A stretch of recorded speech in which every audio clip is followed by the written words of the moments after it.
To Lewis and Clark in 1805, portaging around the Great Falls of the Missouri River was a grueling, unwanted experience. There was a hailstorm which bruised the men pushing the carts. The ground was rough with buffalo tracks. Clark, Chicagoia, and her husband, Charbonneau, almost perished in a gully wash. The feeling was different in 1984, one of excitement. The culmination of almost 2 years of work, the authentic recreation of the Portage began on Tuesday, June 27th at the Salem Creek Bridge, near what was the original Portage Creek camp. By watching what the recreation crew experienced, we can perhaps see some of what the original crew lived through.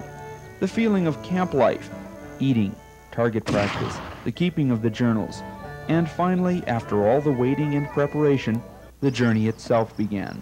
The roughest part of the journey, they say, was the initial ascent out of the coulee. 3 hours of push, rest, push again. But at last it was done, and only flat prairie lay ahead.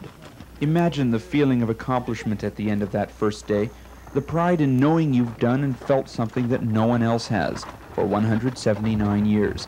Eventually, however, the aura changes. The 20th century creeps in. It's still a hard push, but there are friendly people along the way to cheer you on, ceremonies to conduct, a more leisurely pace. One doesn't have to contend with grizzly bears or massive herds of buffalo. But still, it's a week of hauling a canoe and equipment cart. It's being away from the modern day, clad in leather, hunting deer with a black powder rifle, eating pemmican, jerky, and fry bread. And when it's over, the pride is overwhelming. You've traveled the nearly 20 miles from the Portage camp to set up on White Bear Island. It is over. What can be said about the journey in the end? Many expressed a whimsical desire to go on to the Pacific. There is talk of possibly doing it again next year, or on a grander scale for Montana's centennial. But whatever course these modern-day adventurers take, they can still feel good about their part in something unique, a special way of paying homage to an accomplishment 179 years ago.